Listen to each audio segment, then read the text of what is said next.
song is Bone Thugs and Harmony. Jesus Christ. No, there's a different one. It's by Gucci Mane and Waka Flocka. I'll send it in chat. Okay, if it's Gucci and Waka, yeah. It's pretty good. Yeah, well, Waka, you know Waka. what? Gucci and Waka might be bringing the beats, and they might be bringing the lyrical heat. But Brad can't even say a rhyme without laughing. welcome to the Grimdark Chronicles. The end times are nigh, or so they say, but Waka Flocka says go hard in the paint. Welcome to the Grimdark Chronicles, Yes, our you playthrough of Warhammer Fantasy Roleplay 4th edition and the hallowed, historic Enemy Within campaign. I'm your GM, Brad, visited by Nurgle, guiding our group, including Justin playing Burky, Alex playing Luca, Eric playing the thrift shop connoisseur Wolfhart, Kyle playing Segemund, and Mike playing Kroppa. And none of this would be possible if it wasn't for our neighbors to the north, darkforgemedia.com, who made our intro video and are the supporter of the entire season of the Grimdark Chronicles. You know who else helps us out these days? The Baron of Dice. Go check them out. Use the code DEADSONS at checkout. Get 5% off your order. We don't get anything for it. That's for all of y'all. We just wanted to give a little something back to all of our listeners. So thank you to the gentlemen over at Baron of Dice for making that possible. They are beautiful, and I did prove they do roll well when I'm trying to crit Eric. But only then. But only then. Every other roll was a 90. But when I was shooting at Eric, I got a nice resounding critical hit. So it's a good thing. I'm not surprised. I'm not either. Look, I mean, traditions need to live for a reason, and you getting critically struck is definitively a Kyle tradition. always Keeping my rolls feet, bad for goddammit. himself. Yes. The Game Master always rolls really well against Eric, and Yes. Eric, in turn, rolls really well against the Game Master. Also I true. did how roll it all insanely works. well last round or last sessions. And in the process of all of it, here we go. So last time in the Empire, as you all found yourselves at the boating inn outside of Bogenhafen, the one last day trip away, Wolfhart, you had taken a bottle of Kisleite vodka to sterilize your wound from the innkeep, and you carried the bodies of some of the thugs who tried to burn the Barabelli up to the inn to be recovered by a priest of Moor or another entity. You rested. You woke, and you did your 4th and final day of travel, to Bogenhafen. While doing so, you finally had the discussion of what to do with Castor's inheritance, aka Kroppa's lookalikes inheritance. And as best as I could tell, as best as y'all came to the conclusion, the goal was to continue to try to get the money. Joseph, in the process, tasked Kroppa with trying to get him a better deal for the wine that he was taking to Bogenhafen for the Schaffenfest. And then the shopping began. So we had a little bit of in-game shopping. We had a whole lot of behind-the-scenes shopping. Wolfhart, you managed to sell your jewelry for 13 crown 5. Luca, you were going to look for a lute player to help you learn how to play the lute, actually. And Wolfhart and Burky were working to drop fees against all of you for some purchasing. And through a group poll, you got that down to 115%. Luca. I just want to be very specific. I'm looking for a troop that can, basically what I want to do in the game is change my career class. So I want to make that make sense in the story form and tie that in with learning the basics of playing so that I have a skill as a busker. I got you. Okay, so That makes sense. What career class are you looking to change to then? But is it busker? To a busker, yeah. It's Okay. the entertainer class. Is that in the same career? Yes. Okay, then you're going to be fine. And you've completed your current tier, right? Yes, everything is completed in my current class, and I'm going straight across Lateral to a level move. 1. Yep. Yeah, lateral move. So, Okay. 100 XP, and we'll find somebody to make it happen. cool. All right. So with that, gentlemen, there was a lot of hand-waved shopping just for listeners at home. We're not going to run through the whole laundry list of things that were purchased, but suffice it to say, healing materials were purchased, armor was purchased, and a few other items. Beyond All the that, gold is gone. all the gold is gone. Which I'd never actually, Eric, I wasn't sure you'd run out of gold as quickly as you did, and you did. I'm proud of you. I found a way. You found where there's a will, there's a way. I literally was like, what can I buy? I'm just going to start searching for things. Yep. Okay, so as we pick up today, it should be the 29th of Yardrung. Should be. But, gentlemen, the day is yours. And I believe we left off. I came to rely on the clock, so I apologize, Alex. I leaned into you a little too hard. It was afternoon of the 29th of Yardrung. So you have a few hours of daylight left. And you guys were doing your shopping. We could, let's hand wave and say that the amount of shopping y'all did took that afternoon. So it's the evening of the 29th. Yeah. And I believe you all were, had you picked out a place to stay and I just didn't write it down? Yes, we were meeting at the, what was it called? Let me go back. Oh, the Journey's End. Journey's End. Yeah, that's right. I didn't write it down, but I do remember that. Okay, so we're gonna come back together at the Journey's End. Well, we have two things to Kroppa and Segemund were gonna go. We were heading to the offices. I just can't remember if we were doing that in the morning or not. I believe you were heading there today to try to get in before the night was out. Yeah. Burky and Wolfhart were doing the shopping spree. So we're gonna come back together at the end after we go to you guys going to the Cult of Verena and Luca looking for a troop.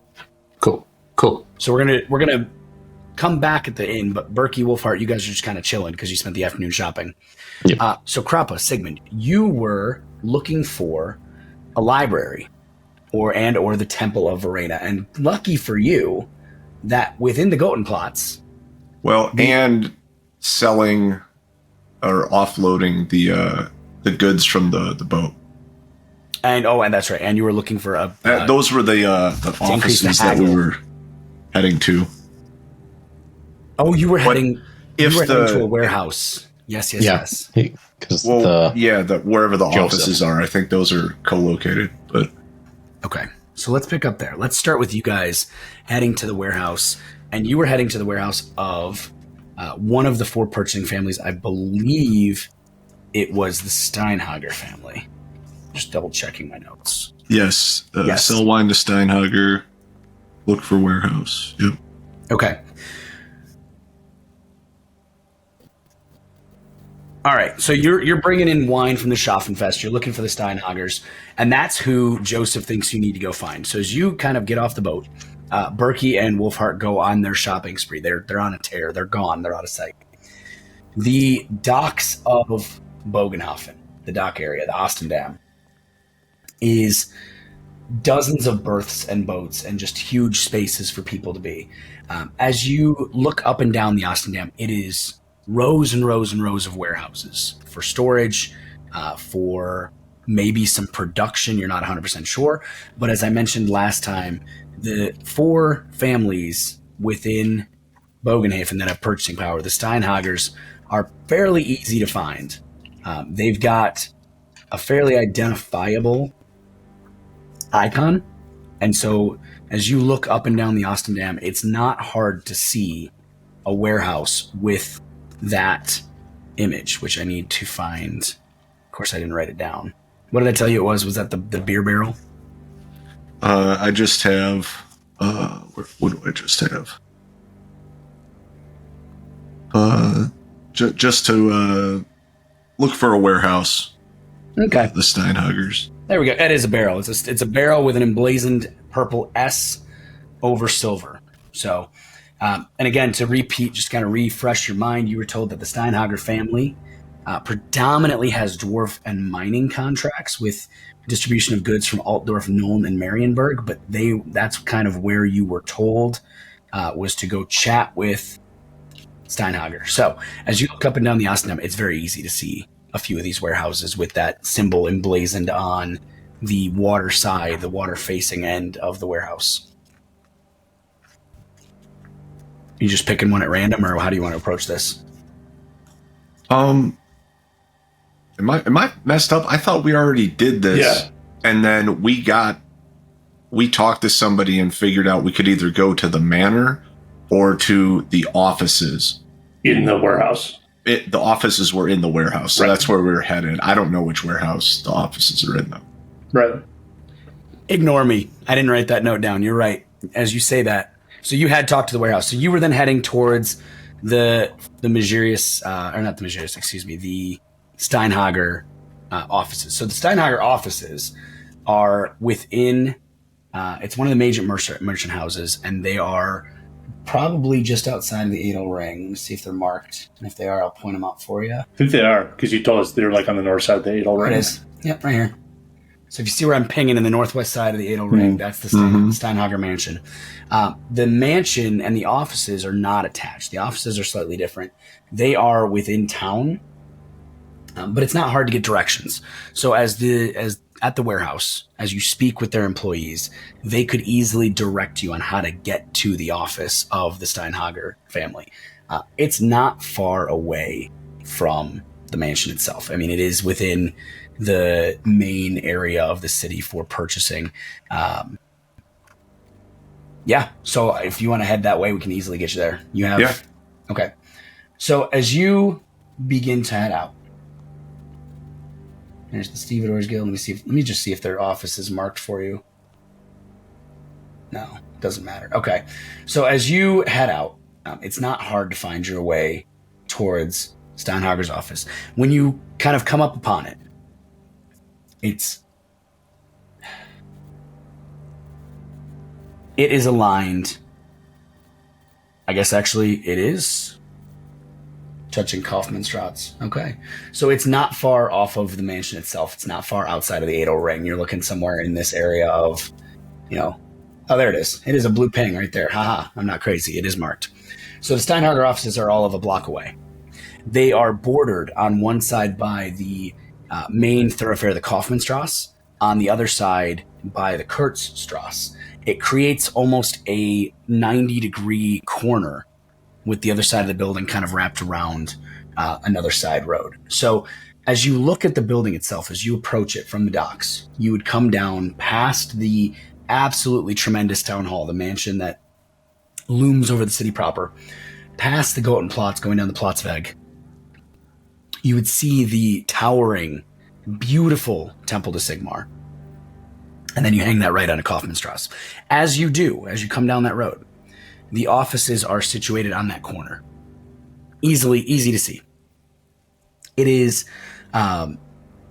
quite frankly, not hard to find because as one of the major merchant houses in the town, they are in a 2-story building that is finely decorated with stone, timber, wattle. It's got the look of a true Tudor building without some of the dilapidation that you come to expect of Empire builds. So the building itself, it is 2-story, but the second story is just an attic with a lot of windows. As you approach, there are 2 sets of double doors, 2 sets of oaken double doors, gilded with almost like gold plating over the hinges. As you approach, a single guard stands outside of the doors and kind of looks to you both and just goes, "All right, then, mates. What are you doing here this time of day? Got an appointment?" Which way to the offices to sell goods? Well, it depends on what kind of goods. I mean, if you're looking for Steinhager's office, and he taps the building behind him, he goes, "It's right here." If you're looking for... That's who I'm looking for. Oh, perfect. You got an I'm here appointment? to sell wine. Wine. Steinhager doesn't normally buy wine. Interesting. Well, he's buying this wine. Oh, all right. Well, hang on. Do you have an appointment with him or no? Yes. Oh, okay. All right. What's your name? I am but humble Kroppa. But Kroppa. We are here on behalf of the vessel, the Bare Belly. The Bare Belly. All right. Wait right here real quick, and I'll go check in and see what we can do. And he steps into the double doors. As he does, the doors kind of swing shut behind him. You can hear a little bit of bustle from inside the building as the doors swing open and swing shut. And shortly thereafter, he comes back, and the bodyguard steps out, and he just goes, "All right, he says he doesn't have an appointment with you, but he's free to quickly discuss something about a purchase of wine or something like that. So, yeah, he's got a few minutes for you. Go on. Come on." Excellent. And he swings the door open to you. He takes you inside through one of the main spaces into what is very obviously a reception room of kind. So there's a table, a couple chairs, and he kind of motions to you both, and he goes, "All right, take a seat right there, and Lord Steinhager will be with you in just a minute." Yeah? Do they have any refreshments? He kind of looks at you, goes, I can get you a couple skins of wine, I guess. Thank you. All right. And he kind of ducks out. As he does, you hear him kind of shout out, and he goes, hey, Wirtz, where's the wine? And you hear a voice kind of go back and go, why do they need wine? They're asking for refreshments. Fine. 5 minutes pass. In walks a different figure, someone you haven't seen yet. This individual has all the makings of a clerk, but is very young-faced, short hair, comes in with a couple small goblets of wine, sets them down, and just goes, hello, gentlemen. My name is Albrecht. I am here as the junior clerk to the chief clerk Matthias Wirtz here of the Steinhager offices, and he mentioned that our lord himself, Franz, and his brother Heinrich had placed an order through your ship for wine for the Schaffenfest. Correct? Yes.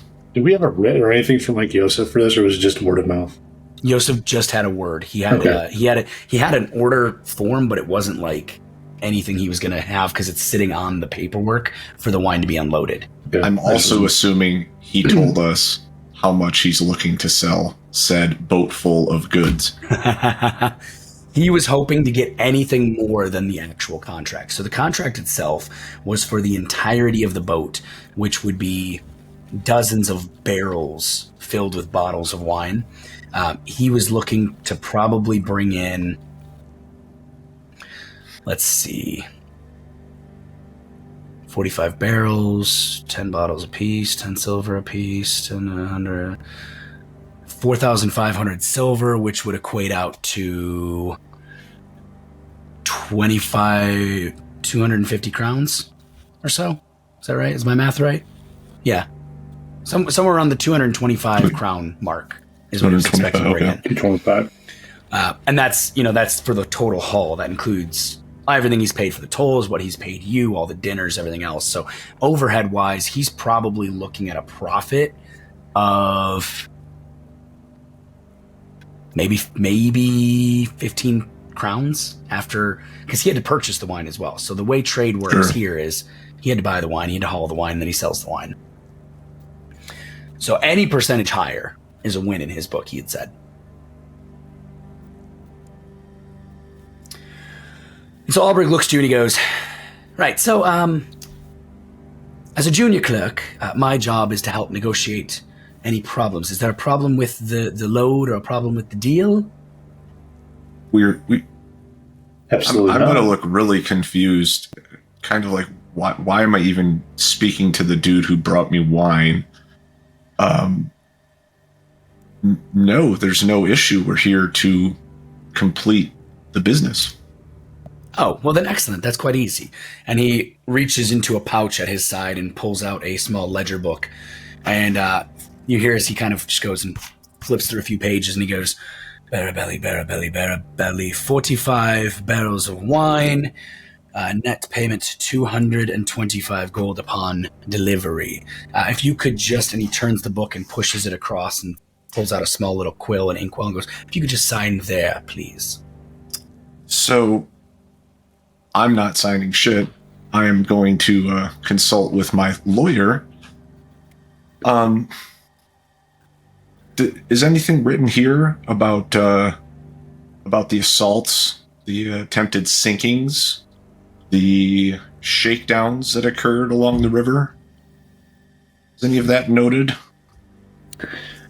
I'm going to look in. At the same time, I kind of want to do a cursory glance, if I can, of the ledger book and see if I can't discern, hey, is there other line items for wine or alcohol? And I know he's quoted us the contracted rate. It's right about what Joseph was expecting, but is there anything that is maybe someone's getting a little bit better price than us? Go ahead and make a very quick perception check. Now you're trying to quickly scan a ledger book without looking like you're staring at it. Correct. So we're going to call this a hard negative 20. Perception? Yep. -1. -1. So as you quickly scan down the ledger at a quick glance, you don't see any other line items for wine. You see minerals, you see ore, you see metal, you see dwarven beer, a few other items. And you, again, you know that they do a lot of trade for Bogenhafen with the dwarves. But beyond that, there's no other line that's just wine. Sure.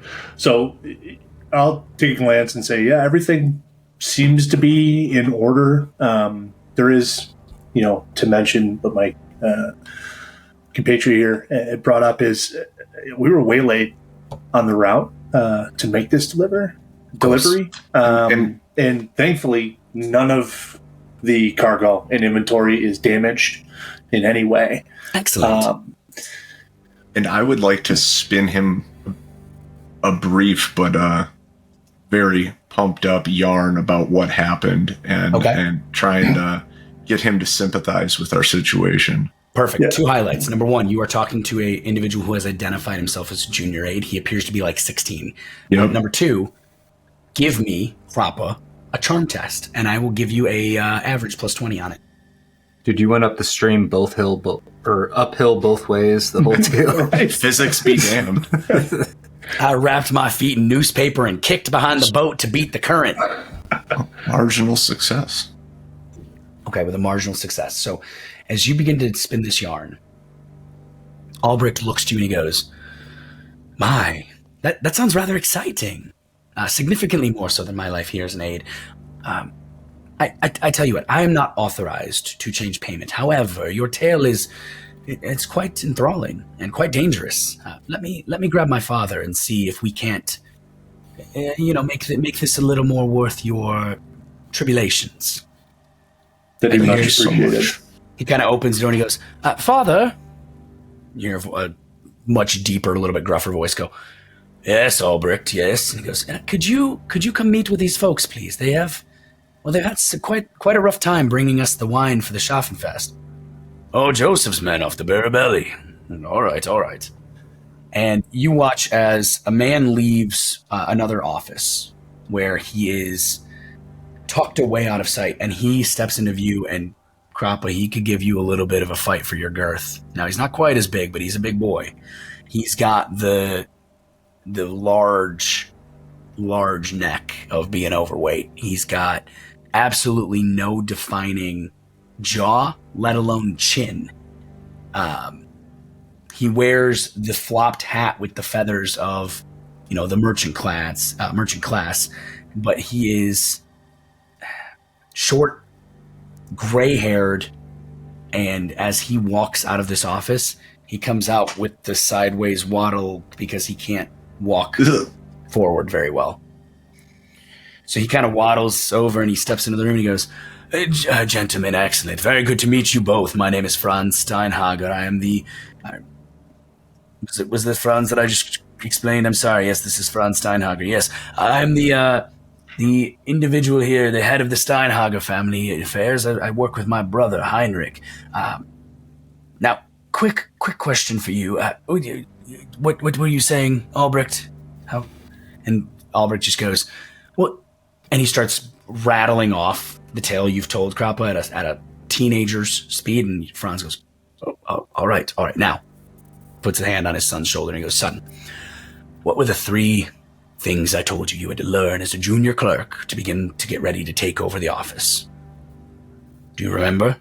You hear Albert kind of goes, everyone lies, always say no, the customer's not always right. Good boy.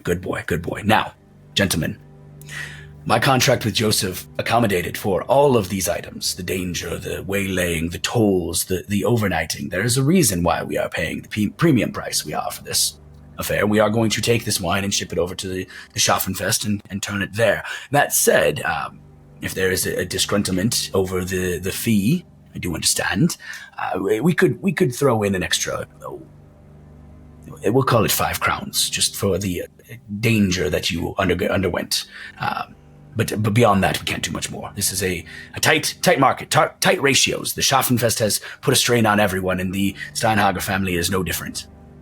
Understood. And young Master Obrecht here was doing a wonderful job. Oh, I appreciate actually that. adhering to your axiom there. I'd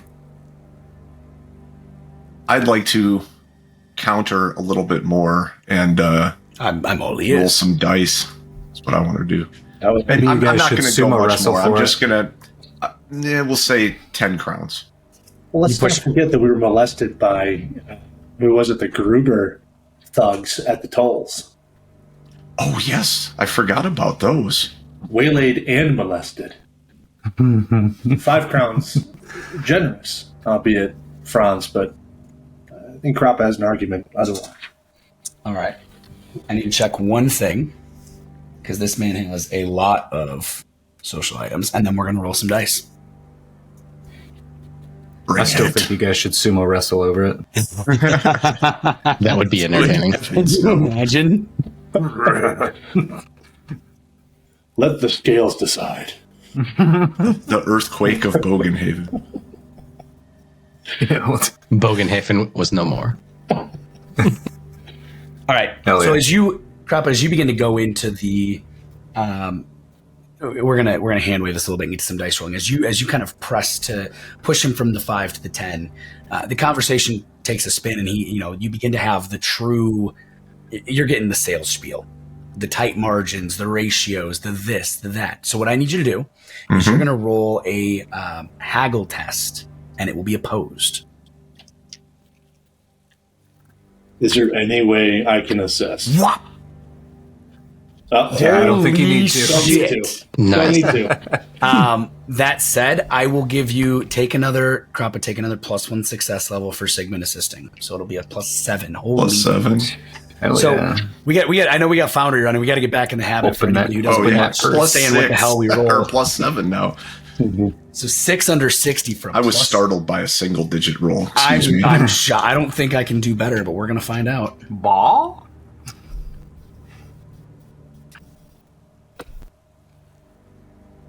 Despite the fact that I have Dealmaker 3 and a very high haggle, there's no beating a +7. So, as you spin the yarn and you kind of press and you say, "Hey, the 5." Maybe you say something like, "The 5 is generous, but," you do the "yes, but" kind of thing, right? You see as he kind of softens a little bit, and he goes, I do see your I see your point. That is it's a tough journey for anyone to make, and perhaps Joseph underbid himself just a little bit. What we will do is this, in the good faith of this being our first round of business with Joseph. We don't, as you can tell, we don't normally purchase wine. It's a new business venture we're hoping to make a little more consistent and lucrative. Let's do this. I will throw in an additional 10 crowns as your request. I think that's fair. But in addition, please ask Joseph to swing by. I'd like to discuss the terms of a long-term agreement with him, specifically looking at shipping routinely over the next year 12 more shipments of wine. I think we can come to an agreement if we can get a mutually exclusive deal locked into place, and perhaps we can give him a little bit of a better rate, knowing that the consistent shipping will be a bit more fluid. So the second he finishes saying that, I'm assuming we're going to take this deal. Oh yeah. I wasn't going to fight it. Yeah, I pick up the quill, make a quick, slash through the 225, make it 235, initial, all the legalese, and sign off on the You slash it, you initial it. You see his Steinhager himself actually takes and he goes, "Unfortunately, that slash won't do. Hang on." And he pulls a small, already pre-melted bit of wax, does a tip and a press, signs himself, and he goes, "Now we're good. Pay the man, Albrecht." Well, and while we're conducting this negotiation, I would like to be treating it almost as, or like couching it almost as a learning opportunity for Albrecht, kind of showing him like, here are some other ways to conduct business in addition to those those 3 rules of in your addition to his father's cutthroat. Almost like including him in business dealings if I get the sense that he's not normally in on that, and he's more of a... I'm not going to make you roll. You're getting the gist that he is stepping in and like starting with the base level piece, and him calling his father was the like, okay, yeah, I don't have the authority to do this kind of a piece. Yep, and I'm not going to interact with him as though I acknowledge his lack of authority. More, I'm trying to puff this kid up a little bit. That's what I'm trying to do. I smell what you're stepping in. So he kind of, you see as his ego kind of inflates a little bit, and he looks a little happier. He writes out a quick tally for the 235 on a piece of parchment in what looks like a check, hands it to you both and says, please take this to your master, Joseph. Have him swing by as soon as the cargo is fully unloaded. It will get vetted by the wharf master. Have this supersede the document he has from us already. Understood. It's it's great to see two men of great constitution come into a wonderful agreement.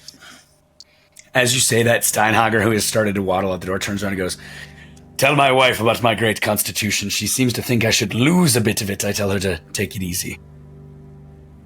I look just appalled that somebody would suggest something like that. To harvest that kind of girth here in Bogenhafen? You should be proud of it.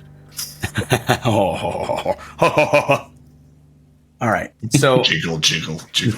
literally everything is jiggling as he chuckles. I can hear his neck meat swinging. Moving over as you two wrap that up.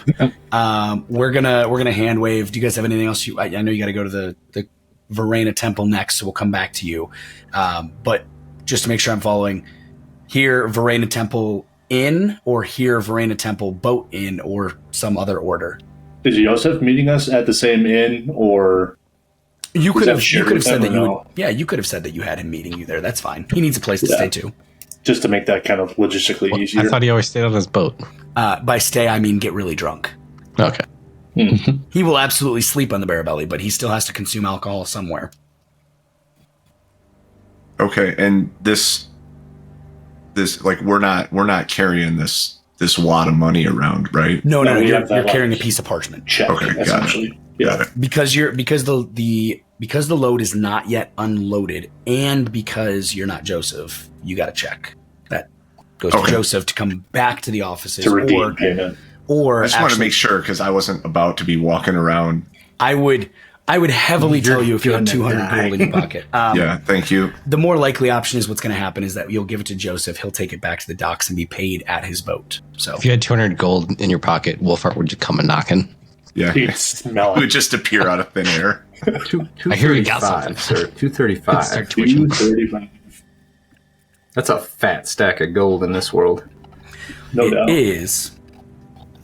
But once you factor in 15 gold in tolls, birthing fees, all of the wine and food, the fees to the four of you, plus his 2 employees, it's significantly less by the end. Yeah, but it's not lost on me that they just about doubled his profit. So. Oh, yeah. Yeah, they just about doubled his profit margin.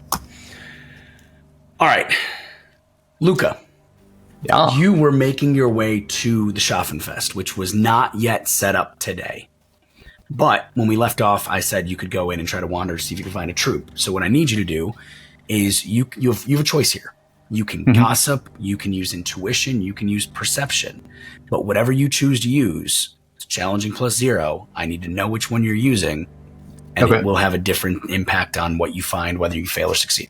Yeah, and my thought on this is that there's going to be entertainers out there. They'd probably be setting up their shit the day before Schaffenfest, so it's ready to go. Their tents or their stands or whatever. The logic is there. Yeah, the logic is there. I'm going to roll a gossip.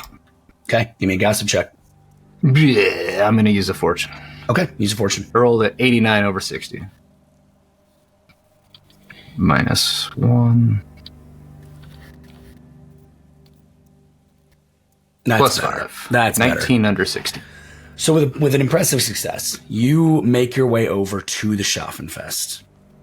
This massive, massive fairground that is not yet fully set up. You see as tents are being risen, as stages and other pieces are kind of being set up, booths are getting organized, and you see as large groups of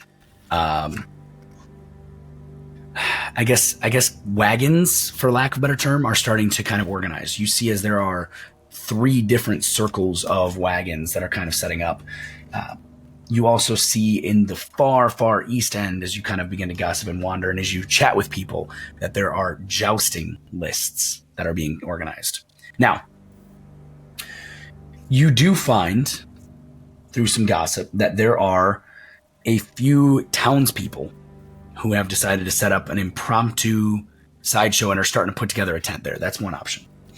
You also find that there are a small group of traveling performers who have come into Bogenhafen for the Schaffenfest. Their exact origin is a little unknown. Most of the folks, as you gossip your way through, most of the folks seem to think that they're coming from somewhere far to the east. They have the accents and airs that these people are a little, with a +5, a little beyond superstitious about. Far East, like Cathay? No. Far East, like Sylvania. Okay. So as these people are chatting with you, now, Sylvania, just to quickly highlight, pull the fourth wall back, Sylvania is a province of the Empire. It is still considered part of the Empire. It's also the home of the vampire counts. Sick. Yeah. They better be damn entertaining then, right? So these people, with a +5, a few of the folks that you gossip with kind of point out that their mannerisms, their apparel, like they're wearing clothes that seem to be 200 years out of style. But they are here. And they have that faint kind of lilting accent that most people don't recognize at all, because most people avoid the hell out of Sylvania. Mm-hmm, mm-hmm. So yeah, you have a couple options. I'm a little on the fence here because I'm thinking the local people might be...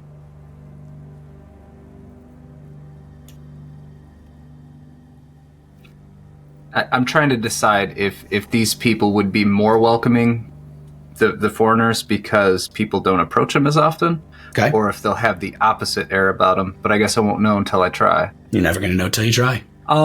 If I kind of check out both of their setups there, like what kind of things am I seeing? What kind of acts does it look like they might be setting up? So as you kind of walk around, you can quickly, through the gossip with a +5, you can be guided to where they're setting up. The townsmen have basically set up a small impromptu stage under a tree that has not been felled, that is within the grounds of the Schaffenfest. They have like a small assortment of instruments and a blanket and some chairs. It is nothing major or formal. Like, they are townspeople coming out here to perform, and they have a small bowl set out to busk with. Okay. Now, the other troop, there's a couple wagons. As you approach their small circle, there are 3 wagons in total. All of them are very archaic. You don't recognize them in terms of their age. That said, they're pristine. They are all pulled by nightmare black, jet black horses. Each of the carriages themselves are a painted black with red livery. The trim is red and gold. It's immaculate in its care. They have a full small stage that has been set up from one of the carriages, basically folding a wall down to create a stage space. Think very like traveling entertainment style. Like they brought everything with them. Got it. It's a lot more carnival professional. without the rides. Carnival without the rides. Yeah, you don't have to talk me into it anymore. That's definitely where I'm going. Okay. I'll go see how cordial they are. Okay. You approach the space. And again, there's 3 carriages. There's about a half dozen people total wandering around that you can see. 4 men, 2 women.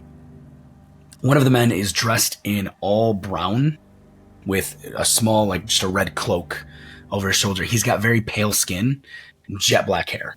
And as you walk up, he goes, "Hello, my friends. Welcome. We are not ready for business at this time. We will begin tomorrow with the start of the fest." Ah, yes, and I am very excited to see your show. But I have come for different reasons. I was hoping... Well, I don't know how forward I want to be. I was hoping you would share your skill and be open to teaching. This is my dream, to perform like you are. And of course I have coin, and I point at my purse and I shake it. Well, if you have coin, anything is possible. What instrument are you looking to learn? I start grabbing my lute off my back. Okay. This here. Look how beautiful it is. My friend was gracious enough to give this to me. And I start to strum it very shittily. As you do, you see as he winces, he goes, please. Yes, and now you see the problem. I'm very talented at telling stories, but this is another level. I am not quite there. That is a problem. What was your name? And I believe you have the solution. And I point at the purse again and start to shake it again. He kind of nods and he goes, what was your name? My name is Luca. Luca. My name is Reginald. This is my traveling troupe. We come from the lands far east. Most people avoid us. I'm very impressed by your bravery. I'm around many people in my travels, and I'll start telling them about mercenaries that I've spent time with and things like that. I'm very comfortable, and I am also used to this now. People recognize I'm not from this place immediately as well. Most people do not understand Chileans, let alone Sylvanians or Bretonians. It is, it is not ideal. Yes, I will teach you how to play the lute. I can do this. It will cost a bit of coin. And unfortunately, with the Schappenfest, it's hard to do around a festival, but we can see what we can do. Would you like to sit around the fire and learn tonight? This would be an honor. Yes, of course. And just for the sake of the business, how much coin do you have?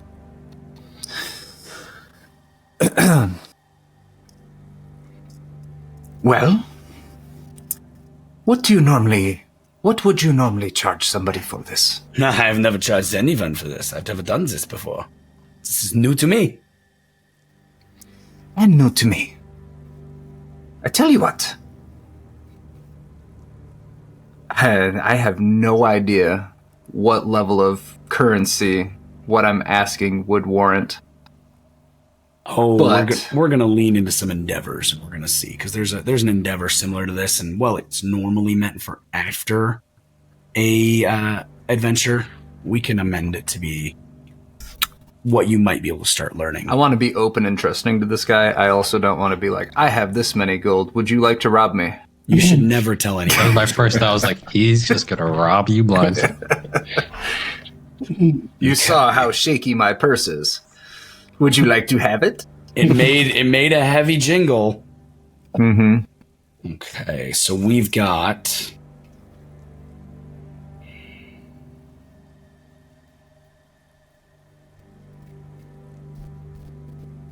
And also, Brad, for the question about changing careers, I do have the trappings of a busker. Perfect. I need an instrument and a bowl. As I've said before, if you don't have the trappings, you're just required to have them before you leave that tier. All right, so here's what we're going to say.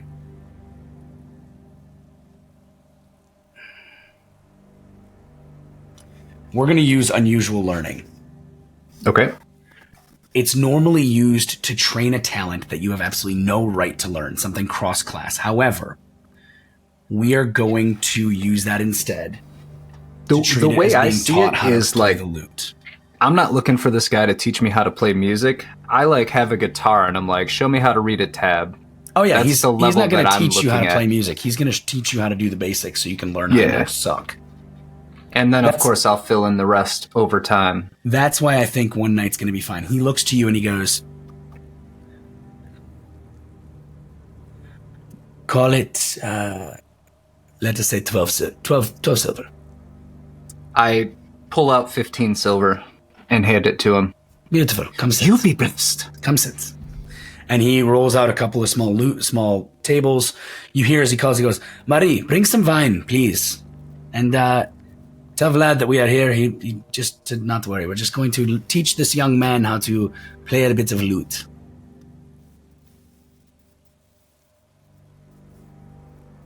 Okay. So here's what I need you to do. I need you to take a quick 2d10. Take a d100. Okay. Roll her up, and what I want you to test is we're just going to test a perform skill. And I know you don't have it yet, but I know you don't have perform play, but you're going to use it.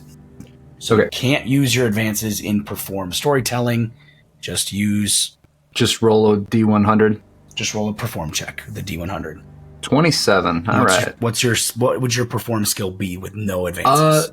So I think perform play is actually an agility thing. It is based on all performs are based on agility. Or is it dexterity? Nope, agility. Agility. Okay, 42. So it's 27 under 42. Okay. You will be able to learn the basics of playing those chords. You will be able to move career classes for the cost of 100 experience. Hell yeah. All right. So you may, as we're finishing this up, because if you want to start the process now or do it right after, you will be able to transfer from your current class over to Busker with that success. Sick. Wow. Love it. Done. Yeah. You end up sitting at the fire for about 3 to 4 hours. Later into the evening, my short-term ambition: learn to play the lute and become a busker. Gain 50 experience. Hell yeah. Nice. It's going to take you 3 to 4 hours. So you are going to exceed the time when you would meet the rest of your party, and that will play into something that's going to happen story-wise. But you are safe. You're at a fire. You're learning how to play a lute from a couple Sylvanians. Split the party. Kroppa and Segemund. To continue the episode of Wolfhart and Burky don't join the party at all today. You guys are making your the whole time. Thanks for showing up, guys. Yeah. They got some cool shit, though. This is what happens when a party of 5 splits into 3 subgroups and scatter. It's perfect. You guys have made your way from Steinhager offices over to the Verena Temple. Now, the Verena Temple in Bogenhafen is tremendous. It is... Oh, gosh, how to explain it? So it is probably the second largest temple in the city. It appears to be relatively new. And by relatively I mean like 30 years old, not 300 years old. It has, it's built of tightly fitting blocks of gray stone. And at each of the corners and running along the sides of the roof are these owl-shaped gargoyles, looming and leering down at the street. The temple itself is, quite honestly, the second largest temple in the city behind the Temple of Sigmar. So it's a tremendous temple. The doors sit ajar, 2 massive oak doors, currently pushed in, wide open. The interior of the temple is very dimly lit. As you walk up the steps, it being now the dinner hour, early evening, you see that the temple exterior, the stained glass windows seem to be images of Verena holding her scales, holding a book. It's just repeated images of the goddess herself. At the top of the steps, as you step into the doors themselves, the space is quiet. There is almost no one within. You see a single individual out of the corner of your eye, kind of bustling by a pile of books. But the inside of this temple, 2 stories tall, an open catwalk above, books. Books and books and books. You have walked into the largest library in the entire Duchy of Saponatime. Sweet. The woman looks to you. She has kind of like almost like a white bandana on her head, pulled back, pulling her hair back.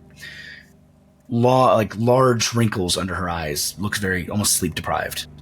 Pale skin, blue eyes, and she sees you and she begins to, feet slapping, hustle over, but she doesn't say a word until she gets to be about 2 feet away and she goes, "Hello. Welcome to the Temple of Verena. I ask that you please keep your voices down. This is a place of learning and knowledge. How can the goddess help you today?" Of course. We actually have a lot of business here. We do love business. Is the master of the temple, or I guess, I don't know, what would the... Oh, good golly, where are my manners? That would be me. I am Sister Greta Harbocker. I am the full-time priestess of Verena here in Bogenhafen. Excellent. I have been journeying this way for quite some time. Where do I see where the the offering area is? Dead center. So center of the space, there is a large golden statue of Verena on a stone platform with a small, almost like small tables with cushioned pillows on them in front. Okay. One moment, and I want her to see us making these donations, and I'm going to bust out my lockbox, and I'm going to start shaking out the contents that I have left in there. Okay. Which is going to be to the tune of 20 silver and 10 brass pennies. 2010. All right. And I'm going to make it a little bit louder than a whisper when I jangle these into the offering plate. And then once I'm done, then I'm gonna come back to her. Okay, her eyes have gone just a little bit wide, and she goes, "Oh my, that is one of the most generous donations that we have seen in quite some time." So I would like one item of business. I would like to speak to you about how I came about that money. Those donations were made from citizens of the Empire to the goddess herself. And I would like to explain how I was able to garner those donations on behalf of the goddess. You have my entire attention. Is there a place we can speak and not disturb others? Quite honestly, there is no one here. I was just getting ready to close the doors for the evening. Well, in that case, and then I'm going to launch full send into the Verena Book Club spiel. Or I'm sorry, not the Verena Information Consortium. The information focusing on how the cult typically their focus on preserving information is old and lost information. And while that is necessary, a gap that I have noticed is that there isn't a lot of focus on current information that passes faster than any book could travel. And I just want to start talking about how I see value in implementing a program to where the temple or the cult could gather information as close to live as possible, and explain how this would benefit the cult. Perhaps having information that could avoid the more overzealous folks from the Temple of Sigmar, witch hunters, that sort of thing, when we preserve, and rightfully so, but when we preserve the less palatable works. Well, I think you do have a point. I mean, all knowledge is sacred to Verena. We protect all knowledge. Perhaps the cult has done a bit too much focus on the written tomes and the gathered knowledge within. There is something to be said about local knowledge moving quickly. Maybe instead of a book club, we should have a newspaper, like a mailer. We could set up a printing press. Have I got a proposition for you? And I'm going to whip out my Verena Book Club pamphlets, like something like this. The mailer could have periodicals, guest writers. I think there is something to be said of this. This could be very intriguing. Now, the question becomes, how do you vet the information that you get to make sure that it is accurate before disseminating it? That is something we would have to figure out. So far, it's just been information coming through me, and what admittedly few sources I've been able to drum up in my brief travels. Well, yes, we would have to think about this. I mean, the idea of a mailer or a localized document of news of the region, that is quite interesting. A newspaper. Ha! That could be good. I think there's merit.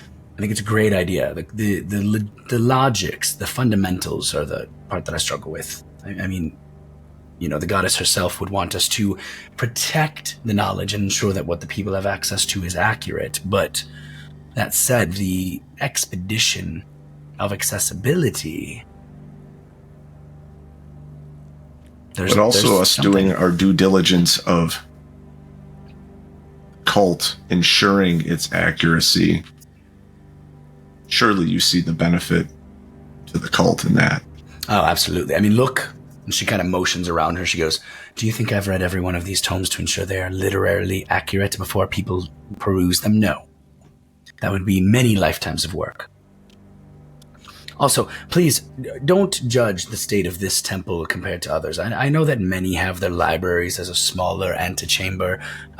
Here in Bogenhafen, we just elected to make the whole thing a library for the members of the cult to utilize. Well, and speaking of libraries, perhaps we could campaign to friendlier noble houses with some sort of a book exchange program and build your that would be lovely. We have tried with the Steinhagers, with the Rudbrogers, with the Toy. We've tried with almost all of them, and unfortunately, it doesn't seem to be anything they have any level of interest in. They don't want to part with their precious works. Blasphemy. A bit. But between the Tugans, the Hagens, the Rugbroders, the Steinhagers, and the other minor nobles scattered about, the other problem is, and I understand their concern, is it's difficult to get tomes back. For instance, I loaned a tome, it's called the Middenball Almanac, to a farmer he lives a half day away. His name's Britton Gerber. And of course, the man hasn't brought it back in 30 plus days.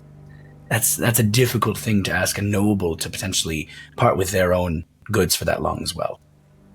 Imagine that a noble loaned us a book and Britain had that book instead. Fair. Yeah, that would be a now we're getting deep into the logistics, as you say. But the goddess needs logistics. Do I sense this going anywhere now, or is this just conversation? No, you've laid an anchor. I was rolling dice to see how you do, and you laid an anchor. Okay. You have the sense.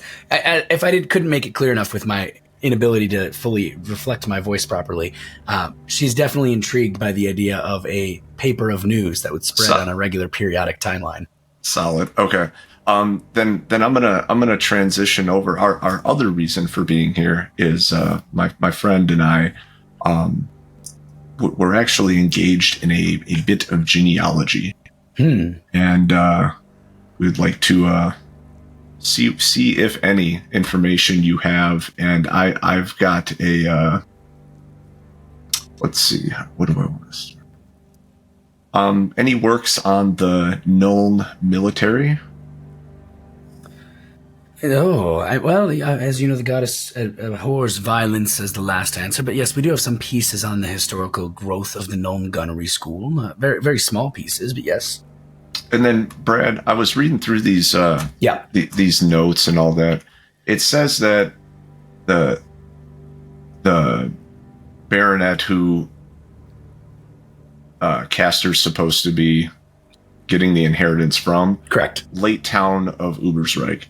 Is that where he was based? she, Baronet? I don't know. The Baronet was based out of Ubersreich. So her late town was Ubersreich. She has land and holdings outside of Ubersreich, which is southwest, I believe, of Bogenhafen. Nuln is east. Okay. So, Nuln military, any works on the nobility of Ubersreich? Oh, we have plenty of those, absolutely. Neighbors to the south. And I think that oh yes, and the guilds, the merchants of Nuln. The 4 main houses. Yes. Roll a you can decide whether you want to haggle or charm. Roll one of the two and tell me what it is. Challenging plus 0. I'll haggle. +3 success. Your +3 beats her +2. She kind of, you see as she pauses at that and she goes, well, asking about the merchants or the guilds in general? The merchants and the guilds. What could the harm be? And she looks to you, she goes, we don't normally share information on the nobles without the written permission of the nobles themselves, but you made such a generous donation. I mean, what could the harm be? Well, and what is knowledge if not to pass it on to others? She walks the two of you down. She points out an aisle that has 6 different books on the history of Nuln, their military, the artillery school, the gunnery centers, the forges. 6 tomes. On a different aisle, there is an entire shelf with over 200 books on the history of Ubersreich. And in the third aisle, there are... Actually, I shouldn't even say it's an aisle. The third section is 4 different aisles. One for each of the 4 main merchant families, as well as assorted scattering pieces for the Merchants Guild. Their history, their growth. In Nuln? No, here in. Oh no! I'm looking for the merchants. Of Nuln. Guild of Merchants in Nuln. Sorry, I thought the way you said that, I thought you meant Bogenhafen. That was why. Okay, never mind. No, I'm going for that next, by the way. But I didn't want to be hella obvious. Well, she has already kind of levied to. I'll show it to you. And I mean, all right. You got 4 rows that are each of the 4 main families, and it's books and books and books of their history, their lineage, their genealogy. As she shows you that, and you kind of say, "Oh no, I meant Nuln." She goes, "Oh well, here's Bogenhafen. Nuln royalty and Merchants Guild. We don't have much of anything. That's unfortunately too far away. Not much we care about here." Okay. Now, Kroppa, I have a question. Sir? You can't read. I can't. So you're going to have to tell me which book Sigmund is starting with next time. With over 200 books, Sigmund, you got your work cut out for you. We're going to There's got to be some sort of like Verena decimal system or something, right? Where I can start looking. As you two out of the 6 of us are the 2 of the bigger Warhammer fans, along with Eric and I, don't have hope for things you know aren't true. Yeah, good luck with that. You know that the documentation here is worse than the Imperium, and that's saying something. Yeah, so You mean it's not even alphabetized? God damn it, Brad. Absolutely. My Kyle. Can't have it. That's all right, Kyle. You read, I'll charm. We'll get her to find the book. Perfect. I want to ask one question before you wrap up the episode. If I would be able to do something while we're shopping? Yeah, I mean, we hand-waved all your shopping last night. I need to ask. I'm looking for Franz and Dill of House Gruber. You're looking for who from House Gruber? Franz and Dill. They're selling a metal box that I need to find. Roll a gossip check. Are you trying to gossip to find them? I'm finding them in whatever way possible. Roll a gossip check. God damn it. I'm re-rolling. Okay. I got a 82 over 34, so 82 over 34 definitely would not get you there. Apparently not much better. You know, with a -5, as you start asking about the Hans and Dell from House Gruber down here in Bogenhafen, you get a lot of strange looks at you like, who? Nobody seems to know who you're talking about. I'm going to find them. I love that your motivation includes a throwback from like 6 episodes ago. We'll come back to it. With that, thank you so much for tuning in, gentlemen. We're still at night 1 of Bogenhafen. WFRP. All of you are. You know what? Actually, I will say this honestly, though. In the last 2 sessions, although the time didn't advance more than about 9 hours, y'all got a lot done. Word. So with that, all of you are going to get 15 experience for making it into Bogenhafen and getting a fair bit of things done. In addition, Kroppa and Segemund, you're going to each gain 10 additional experience for helping Joseph get a little bit of extra profit. And beyond that, we'll pick it up next time. Luca, you're not getting experience. You finished your ambition. Brad, speaking of ambitions, was Mr. Steinhager's haggle superior to mine? Oh, fuck, he's a gold 3. Absolutely was superior to yours. Respect. Okay, then I also completed my short-term ambition. Let's go. How does build a dossier on Caster sound as far as a short-term ambition? I think it's a great short-term ambition, especially if you're diving into this inheritance and you want to like actually be the guy you look like. Yeah, I think that makes a lot of sense. Okay, then that's what I'm replacing it with. Okay. Well, with that, thank you so much for tuning in. If you like what you heard, head over to deadsunsco.com where you can get access to The Tainted Hive Season 1 and 2, our playthrough of Warhammer 40,000 Imperium Maledictum. You can get access to the Daggerheart Open Beta. We've played through a lovely game from Tuesday Night Games called Mothership. That'll be on there. This is on there. Honestly, if you're looking for this on our website, how are you on episode 22 with us? I don't know. If you really like what you heard, magic is a thing. Although none of you are going to have to channel this game, magic is a thing. If you really like what you heard, hit like, hit subscribe here on YouTube, or give us a like. We're on whatever podcasting platform you're on. It helps us get in front of more people. And if you want to help us keep the lights on, head over to patreon.com/deadsonscompany, where you too can help us keep making this ridiculous content. And also, if I manage to kill any of these guys, get them new artwork for their next character. But with that, my name is Brad. I'm your GM, and we will see you next time on the Grimdark Chronicles.